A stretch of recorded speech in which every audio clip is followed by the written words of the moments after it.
Kamusta mga ate, kuya, beshi? Si Chari po ito mula sa The Sun, Moon, Stars, PH Tarot. Ipapaalam ko lang po na ito po ay isang general read o pangkahalatang pagbabasa at maaring hindi lahat ay magtugma sa inyong sitwasyon. I-check din nyo ang inyong Moon, Rising at Venus sign. Baka doon mas tumugma ang read para sa inyo. At kung ang mensahe ay tama sa inyo, paki-like lang po at mag-subscribe kung hindi pa ninyo ito ginagawa. Okay, mag-umpisa na po tayo.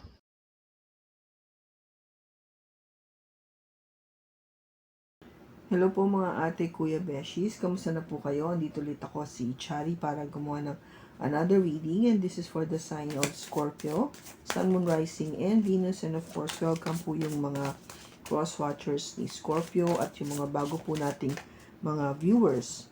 Tignan po natin ngayon kung ano yung mensahe or enerhiya na ating pong mababasa para sa iyo, Scorpio, at sa iyong person. I cry at night.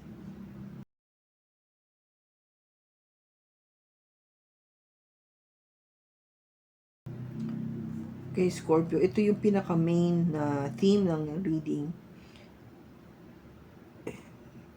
Either you o yung person mo ay palaging umiyak sa gabi. Now, in other words, malungkot siya, no? Malungkot. Either you o yung person mo, malungkot. Mayroong dinaramdam.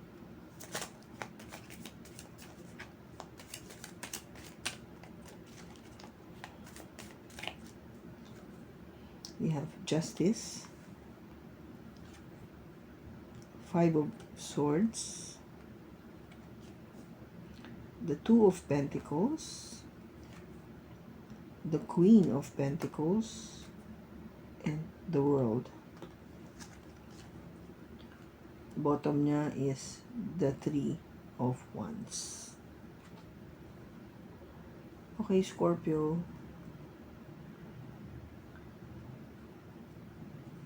Yung Three of Wands dito, meron kang iniintay.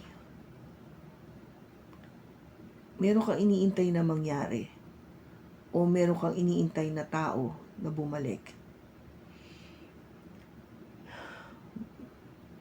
Napapambunting hinala ako kasi nararamdaman ko yung hirap ng pag-iintay. Yung hirap na hindi mo alam kung kailan mangyayari ito.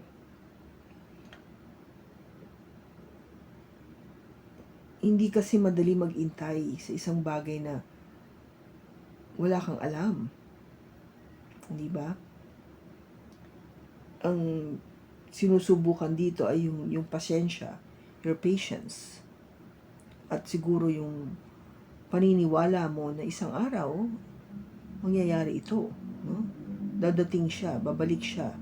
O makikita kayo muli. O magkakausap kayo muli.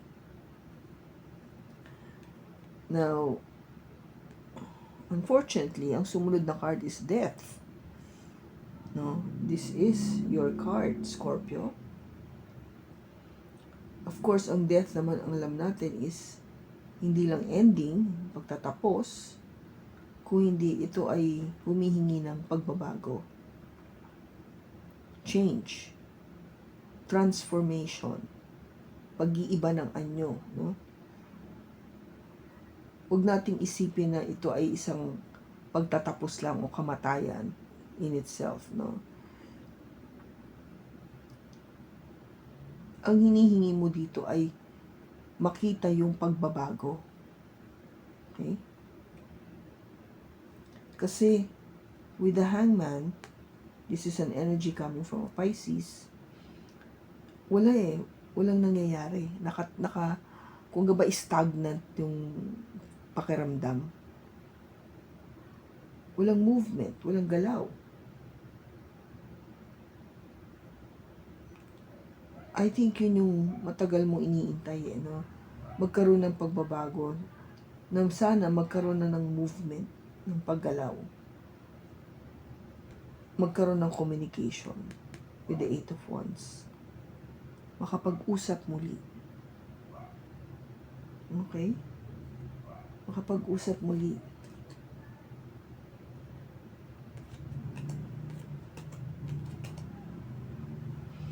Now, here, justice. This is energy coming from a Libra. Of course, ang justice natin dito ay humihingi ng balanse, hustisya, yung mabigyan ka ng nararapat na paghatol, na ikaw yung sanang mabigyan ng pabor o tipong manalo. Kung meron ka namang case na hinaharap, no, legal case, ikaw yung manalo. And justice is also something to do with relationship, marriage, being in contract with a person or an agreement with a person.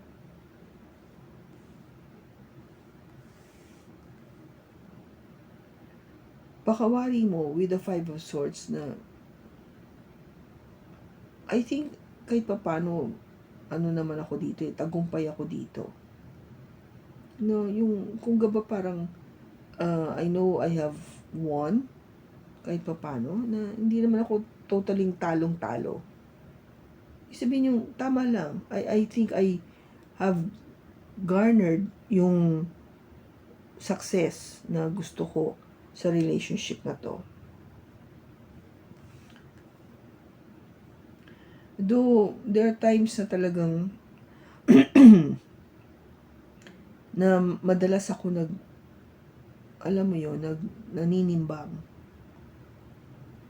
kung paano ko to babalansihin, paano ko babalansin yung relationship namin. Siguro sa panahon, sa oras, sa emosyon.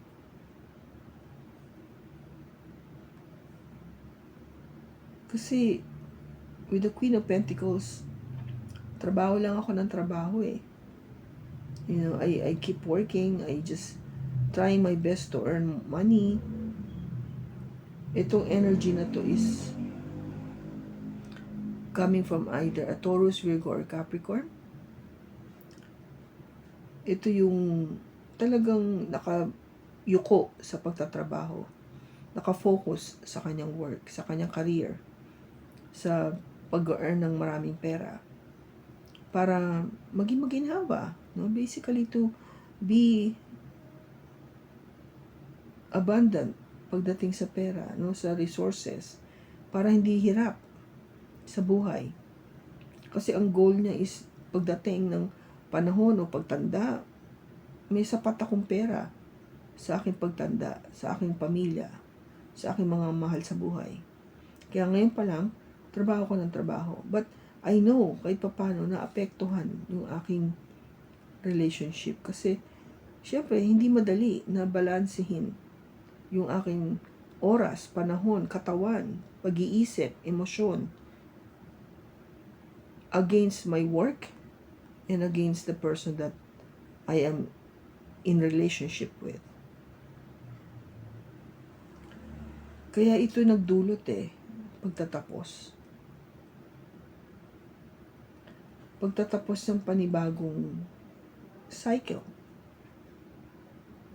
Kailangan ng pagbabago. Bakit andito yung justice? We have the King of Wands, the Seven of Cups, and the Five of Wands. Yung inyong relationship, Scorpio, is asking for some, kung gaba parang fun time, no? Yung maging lighten up naman kayo, wag masyadong seryoso, yung tipong mag-enjoy naman tayong dalawa. Let's, kung gaba, discover ourselves, share each other's creativity, yung magpasyal naman tayo kung saan-saan. Marami tayong pwedeng gawin, no, with the Seven of Cups. So many things that we can do together. Kesa magkaroon tayo ng misunderstanding, conflict, pag-aaway, kaguluhan. Di ba? Yun yung dapat natin ginagawa. Let's enjoy ourselves.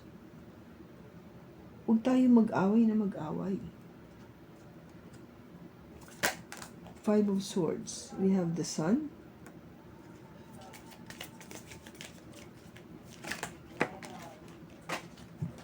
Dali na jumping card.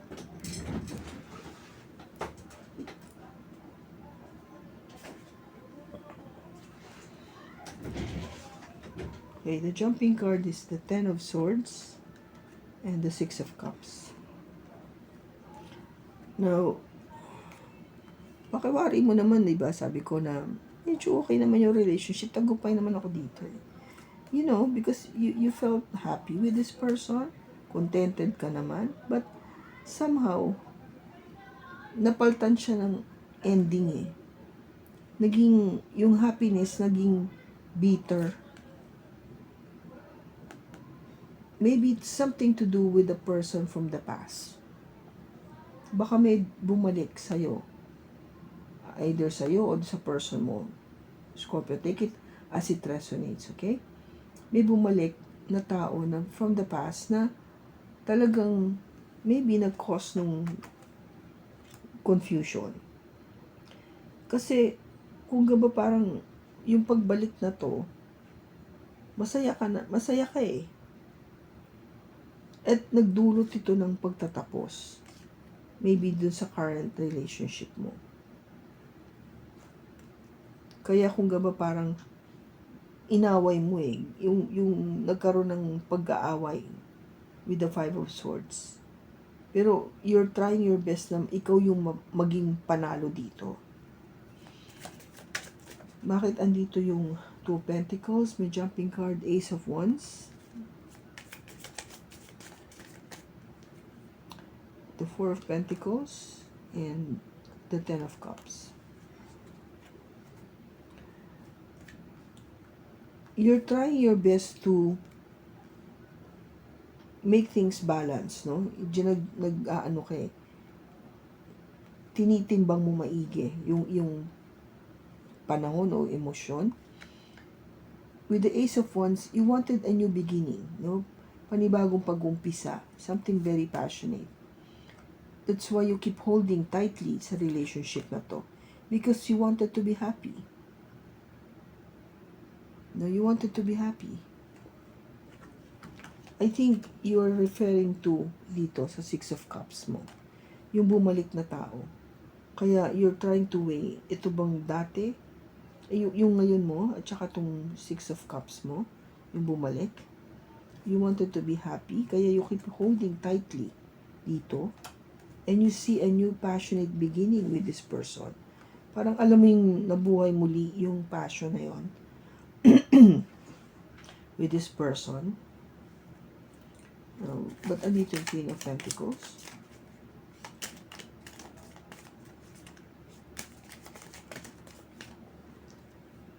We have the Temperance. The Five of Pentacles. And the Knight of Cups.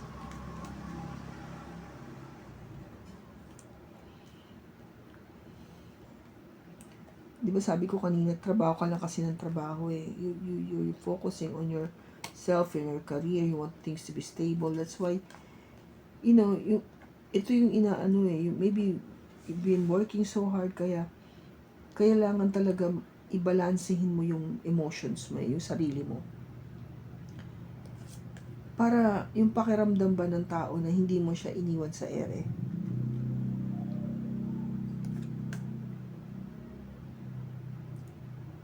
Dahil merong ibang love. Knight of Cups. Dahil may ibang offer may ibang offer of love. Okay?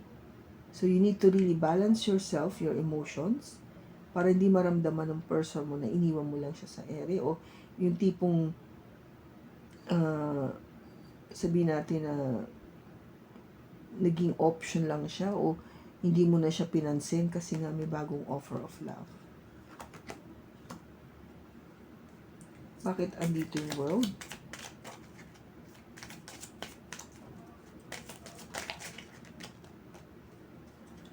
We have the Seven of Swords, the Six of Pentacles, and the Queen of Wands. Nagkaroon ng pagtatapos, no? There was an ending, that or ending of the cycle of yung cycle of love, no? Yung pagkakaroon ng panibagong ulit na pag-uumpisa sa yung relationship. Bakit ka mo nagkaroon ng ending? Kasi punong-puno ito ng pagtatago o pagsisinungaling, not being honest, or may nilihim ka, sabihin natin na you kept a secret, kung ganun, hindi ka naging open sa person mo, walang equal give and take with the Six of Pentacles, no? Hindi patas yung pagbibigay at pagtatanggap, kasi somebody is really doing something that is not good. And with the Queen of Wands, of course, yung equal give and take is yung passion, the passion that you are giving out. Parang hindi na pantay. Hindi pantay. Obviously, there is, kung gaba parang may kahati na sa love and attention mo. Maybe that is why, kung ito yung person mo ang gumagawa, maybe that is why you're crying at night. Kung ikaw man ang gumawa nito, Scorpio, then yung person mo is the one crying at night. Crying all the time at night. Malungkot siya kasi nawala ka eh. O hindi kayo ayos. Yung relationship nyo is not good.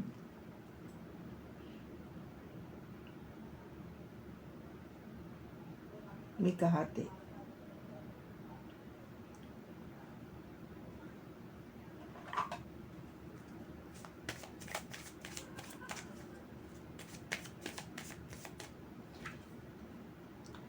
The only thing that is real is love. Shift your focus back to love. Yes. Diba, lagi ko ito sinasabi. Ang totoo lang talaga dito sa mundo na to ay pag-ibig. So, alam mo yun? Kung nararamdaman mo to, yung totoong pag-ibig, dito somebody from the past, then what can I say? Yun lang ang totoo. Pero kung hindi naman talaga love, but it's just really more of lust and passion, then maybe you should reconsider. Think about it, na talagang sino ba yung mas mahal mo.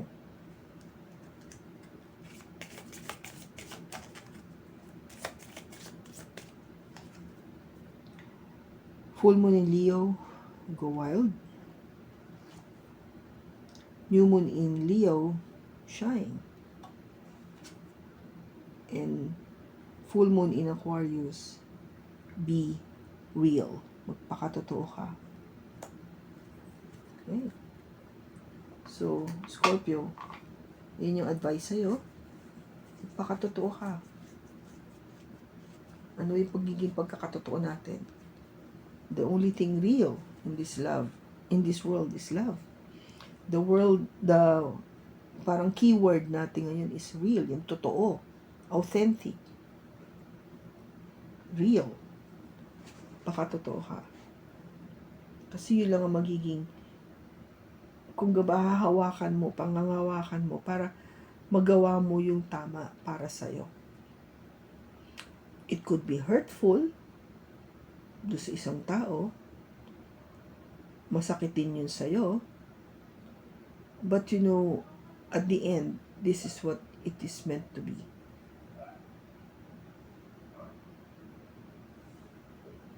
Kasi kung hindi ka magpapakatotoo, I think you will just, sabi nga dito, I cry at night. Malungkot lang ako. Hindi ka nagpakatotoo eh. Kung ito yung mahal mo talaga, and then you decided to stick dito sa relationship mo, for whatever reason, yun ang outcome. Malungkot ka.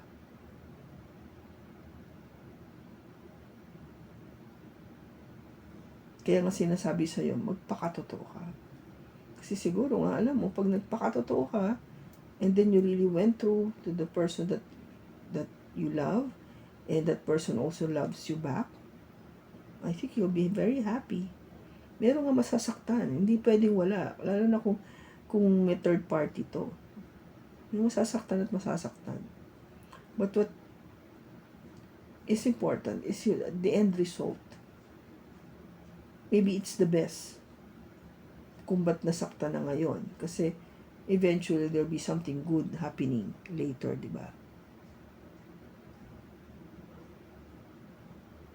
Kaya at least masaya ka. Nagawa mo yung nagpakatotoo ka kasi. Kaya ka masaya. Okay? Kung kanino mang Scorpio itong nakuha natin na enerhiya sa pagbasa na to,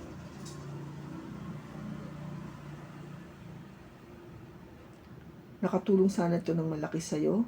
Maraming salamat sa pagsama mo sa akin. Sa susunod po muli, ingat ka and God bless.